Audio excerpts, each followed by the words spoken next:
Table for two, table for two. Having fun, playing games, just me and you. Welcome to the Table for Two show. I'm Phil. And I'm Jane. Hopefully everybody out there is happy and healthy. Mm-hmm. That's all we have to say about that. Yeah. Well, to make us happy and healthy. Yes. All right, by now you're all like, oh God, they're drinking again. Well, got nothing else to do. And play games, of course. Games.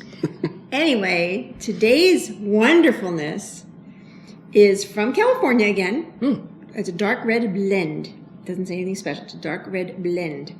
It's called, ready for this? Ménage à Trois. Midnight. So we thought, we can't do it, might as well drink it. Just kidding.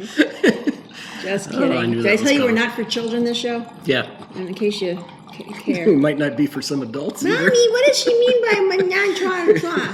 What does that mean? I don't know. It's a wine, honey. It's a wine. It's just a wine. They're always drinking wine on that damn show. And please don't repeat the name of the wine at school. Yeah. Well, they're home now, so it doesn't matter. Like repeated at That's home. true. Mommy said it. The girl on the YouTube channel said it. Well, you know, a lot of people have their kids doing like Zoom conference calls with their teachers. Yeah. Which is kind of cool. This smells delish. Hold on. I'm going to smell it first. Oh, yeah. I'm going to let it sit for a second. But oh, my God. That's... Okay. I can actually taste it. All right, I'll taste it. I got lipstick on the glass. Ooh, it is good. Oh, but I think it does need to open up a hair. It needs to open up a hair. Yeah. It's good, though. Mm-hmm. No complaints. Very good. Before we get to today's game, I want to just point out, today in my mailbox, hopefully in your mailbox too, and no, we don't get paid to say this, believe it or not, we actually don't. We just love them. Game Trade Magazine came today. Mm-hmm. Yep. And especially nowadays, if you're home and you want to learn to play new games besides watching our show, it's the only show to watch, by the way. Read this magazine. Game Trade Magazine is fantastic. We've been, really... We love it. We've liked them since we did our first show. So. Before we started writing for them, actually, Yeah. which is interesting. And we've been writing for them for a very long time, Yeah. 6 years. Here's our review, which I will post on our Facebook page. It's called The Quest for El Dorado, the Golden Temple's expansion. And basically, they're two-pager again. Yeah. I don't know. Jerome, the editor, he must like us. We've been getting these two-pagers lately. Yes. Maybe because the games we have are Thank really you. pretty. But thank you, Jerome, for letting us do that. And then, like normal, not every month, so don't get excited if you don't get one. There's always like a prize. It's like, remember Cracker Jacks? Oh, a prize! Yes. This month, they put, well, at least in my magazine, sometimes it's different. I got a Pathfinder Bestiary battle card. And I don't play Pathfinder. So this will probably go, so in case you guys don't know this, on BoardGameGeek.com, Board Game Geek magazine, if you go to our page, Table for Two Show, when I get something like this in GTM magazine that we won't use, because we don't play Pathfinder, just to be fair, we probably would love to, we just don't have time, and right now, a little hard.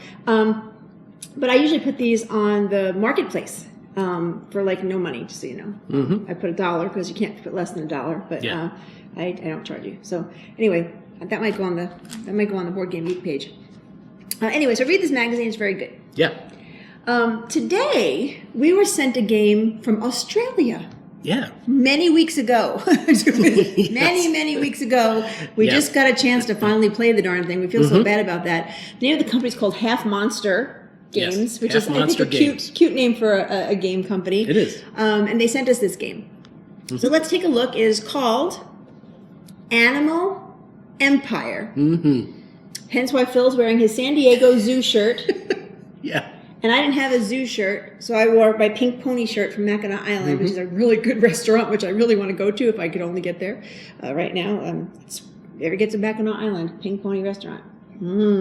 Best onion rings in the whole world. Yes. Anyway, so pony, hence animal. Couldn't find another animal shirt, so I thought, well, I'll go with that. Anyway, so this is a cute little game called Animal Empire. It's small. It's a really cool box, actually. I'll show you real quick if I could get it to open for some reason. I can't get it to open now. There we go. It's kind of like, a hinge box, which I think is kind of cool. And the decks of cards go in here. So portable, cute. Now, it is a 2 to 8 player game. Yeah, 2 to 8. 2 to 8. We did play, obviously, 2. Yep. Honestly, and I even wrote the folks who sent it to us. I said, you know what? I really feel it was fine for 2, but you really need more players. Yeah. You really, really need more players. I mean, there's one whole element to the game that doesn't really even happen if you're 2 players. Yeah, as far as we're concerned, there's a part of the game you can't even play. And I actually emailed, so I did email the gentleman who sent me the game, and I asked him some questions about, am I right on that? Is there a way to use that function with the 2-player game? I'm guessing the answer is no, but I want to make sure I didn't miss something. So after you look at the picture review below, after he or she, or I'm sure who's going to answer me, they answer me, and some of the questions that we had about the 2-player scenario, I'll post those on the picture review. So and I'll even put during the picture review like questions about, like, we had a question about this ourselves, but we haven't gotten answers yet. So I literally just wrote them today. I will tell you the artwork in this game is gorgeous. It was a Kickstarter, by the way. It was a Kickstarter that succeeded, and now the company sells it on their website. So I'll give you that website here as well. It's I don't know what it is. halfmonstergames.com. We'll put Pretty easy. We'll put that in the mini review as well. So anyway, that's the box. It's very cute. Now, want to tell a little about the story about what we're doing here, what the game's about? So the game... Kind of interesting. The storyline of the game is there are all these different creatures, and they're generally large creatures, like species of animals that have reached this sort of what they call a sentient state, where they're all kind of equal, even though they're different. But eventually they get to a point where they start to get into competition with each other. And with that competition, hell breaks loose. That's where you want to become the, reigning species and not become extinct also. Exactly. So you're just fighting for your life, basically, in this game. Cards are very simple. There's 8 what they call crown cards. And they're all different colors. And this is very simple. Each person gets 1 crown card. It's easy. Yeah. So each person gets, I think I had bluish purple, and you had red in the game that we played below. And then the rest of them just go back in the box, and that's set up part number 1. Very simple. It's basically you're the king of your world, I guess, basically. Crown. Now, in most games, every player receives 1 kingdom to start the game. So there's these 16 kingdom cards. But with 2 players, the rules do state that the 2-player scenario starts with 2 kingdoms each. Yeah. Okay? So, for example, you've got Strator, some really interesting names, Lacertilia. It almost sounds like, I don't know. They're made-up names, obviously. They're made-up names. Almost like American Indian type names, or, weird, cool names like Alcancia. I can't see them. But anyway, there's different kingdoms. So we each get 1 kingdom, or 2 in our case with 2 players. Along with that kingdom, you receive an army. And these are the army cards. And the armies match. So like there's the Strator army, for example. So if you have the Strator kingdom, you get the Strator army. So we basically start the game with 2 kingdoms with a 2-player, and 1 of each of the armies from each of those kingdoms. So you basically start with 2 cards in your hand there. And then there are these cards. Listen to my English. These cards. The wilderness Maybe cards. I should go to school during the day. Well, animals don't really talk a whole lot either, so. Oh, God bless. They're called the wilderness cards, and each player starts with 1 randomly pulled after you shuffle the deck. And these are like special abilities you can do during the game. It's kind of cool. Other than that, once you have your 2 armies and your 1 wilderness card to start, the rest of the kingdoms are laid out on the table, face down. In the middle is the army pile and the wilderness pile. That's it. That's set up. It's very easy. Yeah. On each player's turn, you can do 2 actions. Do you want to kind of explain a little about the actions, or you want me to go through it? I couldn't remember what the names of them were. Yeah, basically there's 3 actions you can do. One is you can move, but they call it march. I'm thinking march. March. I have a book right in front of me just in case. March. So on each turn, you can do 2 actions, and you can only use your army once in an action. Okay, so for example, you can march. Now, march means you can take your army card and you can play it on one of the kingdoms that are face down, or you can play it on somebody else's kingdom, try and take their kingdom away. You can even play it on your own kingdom if you want to try and defend your kingdom. Absolutely. Or you can actually play. You can march over to the wilderness cards, the wilderness basically, and take a card into your hand. Yeah. Okay, so when you march, you're either placing your person on a kingdom, somebody else's kingdom, or you can grab a wilderness card to just have in your hand. When you place it on an unclaimed kingdom, you turn over that kingdom card. Simple as that. Now, you don't claim it at that point. Right. You're just kind of walking over and saying, what kingdom is this? You've marched upon it. You marched around. That's the first thing you do. Second thing you can do is capture the kingdom. So again, if you have the first turn and you only have 2 armies, right? You really can't capture the first turn. Yeah.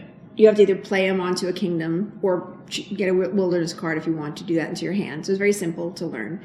But then once you get to your next turn, or whoever gets the next turn, if you're on a kingdom, if you have the most armies there or you have no competition at all, you can capture the kingdom. Yeah. Simple as that. You take the kingdom, you put it in your area, and then you go into the army deck and you find the appropriate army card that goes with that kingdom to put in your hand. So now you got 3 armies, right? So the more armies, the more you can do, or the more things you can play with.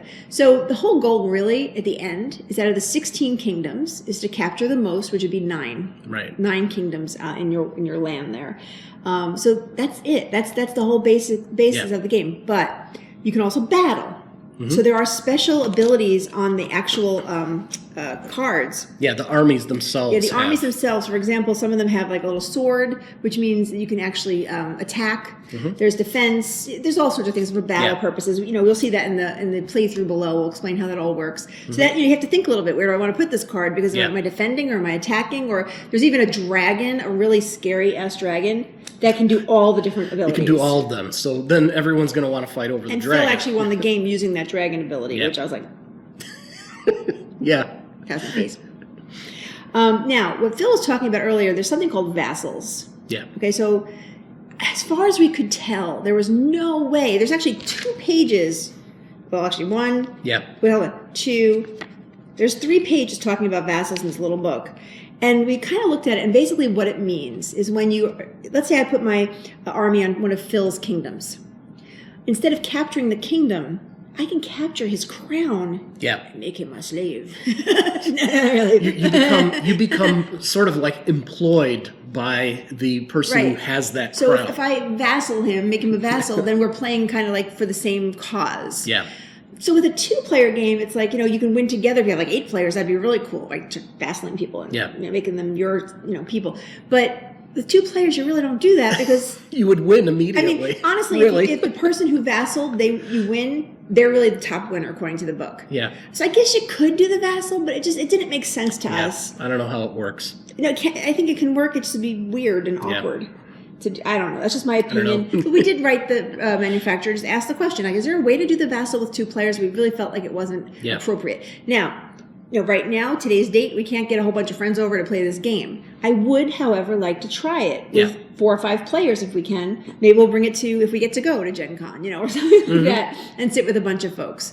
Or maybe we'll do it over the internet. Just tell everybody what card you want to do. I think the vassal could be a dynamic that can help push back on everybody just jumping on one player. Like, well, if I get that person as a vassal, I can maybe have more of an alliance, and maybe it works well that way. You work together against somebody else, maybe that can very well work. But with the 2 players, it felt like the vassal part just didn't make sense. Yeah. So good game though. Don't get me wrong. We like the game a lot. We like the mechanics of the game. It's fast paced. It does say 30 to 60 minutes. I'm guessing 60 minutes is probably going towards your 8-player game where you're more players. I don't think it took us that long. Probably like 30 minutes after we learned it. It was just a matter of, there's a couple questions that we had. Again, we did ask some questions back to the manufacturer. So here's a dumb example, but I'll explain one really quick, and then you'll see it on the picture preview. There's a attack ability. So, for example, if let's say Phil had a card on one of the kingdoms that he'd like to get. Okay, if I play the attack, if I play my card with the attack ability, I can automatically use that ability. It's not even an action to say push him off. Yeah. Get him off of there, and it basically takes him away automatically, which is really cool. So that's a great ability. But what if he has an attack ability and I have an attack ability, and I put it on who pushes each other off, because you can use it as not a part of an action. So I did question the manufacturer about that. Hopefully we get some answers on that. And again, we'll post those answers once we get them on the picture review. But in the end of the day, it's a really good game. Yeah. This will be part of our contest. Month after this one, we always put the contests up, and this will be. Let's see, this will be probably it says April. It's probably going to be the May contest. To be fair, so you can win a copy of Animal Empire. If you do win Animal Empire, or you choose Animal Empire, if you're hearing this message. I'm going to throw in, this is nothing bad against the manufacturer, Half Monster Game. They also sent us this little card game called Terrible Candidates. It's a political card game, whatever it is, but it doesn't matter. But it's 3-player or more. And to be fair, this is the truth. In our house, there's no 3-player or more games. I think there's one, Deadpool, because we bought it accidentally, and we don't have 3 players typically, so we just keep it in the closet, hoping a friend will come over and play with us one day, and then we'll probably wind up getting rid of it. We want to make sure everything in our closet is 2-player friendly. Yeah. And this is, again, no offense to Half Monster Games for sending this to us. It was very nice of them. But we'll go ahead and give this away with the game if you choose to buy get this game in the contest. So we'll hold this for you if you guys decide to do that. Now, so anyway, good game. No complaints about it. Just, again, 2 players, a little more. And like you said, well made. The cards are nice quality. Oh, and by the way, I should just point out really quick, and then I'll hush about this again. But if you look at the kingdoms, the card art, you can't see it probably here. Yeah. The card art is beautiful. I mean, whoever did the artwork, and I probably should go read the Kickstarter page. I didn't get a chance to do that. But the artwork is absolutely beautiful on these cards. I mean, so kudos to the person. Even the dragon on the inside of the box is really cool. Yeah. But again, cute, portable. Very portable. Yep. Take it with you to Gen Con if we get to go. That'd be really cool. If anyone gets to go. Some of you might have seen this past week when I got the refrigerator box. You might not have seen it. But we posted it on our Facebook page and on Instagram. This huge-ass box, excuse my language, but I'm going to say huge-ass box came on our doorstep. And I'm like, what the hell is that? I only ordered, hair dye. Huh? Right, so that can't be hair dye. So long story short, Planet Apocalypse was in there. Yeah. Oh, my God. This is only part of it. For somebody who didn't... Yeah, you can't see that over there in the corner. But wait, it's worth it. It's worth it. It's worth what? That's only. It's also only part of it. This is only part of the extra Those are the expansions, and then there's more over there, and then we're not going to go there. But this is Planet Apocalypse game by Peterson Games. Yeah. Now, we love, as you guys might know, who've watched us for a while, we love Cthulhu Wars with a passion. This is also by the same guy. So I had to. It was 2018 when this Kickstarter came out. To the fact that I forgot that I had Kickstarted it, and I went for the whole thing, because that's just what I do. And this box came with all these. So I'm like, oh my God. So no promises when we're going to show you this, but I want to point out we do have it. And we do hope to play it sometime in the next couple of weeks. And when we do, we'll take pictures, and we'll definitely do a quick review on it. I'm sure it's fantastic already. It's probably biased, but I love the Peterson Games. Yeah. So that's just a little maybe teaser for a couple weeks from now or whenever we get to play this, and it will absolutely be on the show. I just don't know when. And it's going to give me exercise because it's so heavy. We'll just walk around the house with that. So anyway, so I hope you got a little smile out of our silly show today. Great little game, Animal Empire. Don't forget to take a look at GTM Magazine. Look at our reviews. Like us on Facebook. Subscribe to us on YouTube. Watch more of our videos. You don't have anywhere to go. By the way, we just hit 1,600 subscribers, which I know is nothing compared to most out there, but to us it's very cool. Yeah. So we do appreciate those who've shared our videos and maybe are getting a kick out of us and maybe annoyed by us. I don't know. You pick it. I just want everybody out there to stay healthy. Wash your hands after you play your games. Wash your games. No, just kidding. Don't wash your games. And then we'll see you in another week with another new game to look at. See you guys later.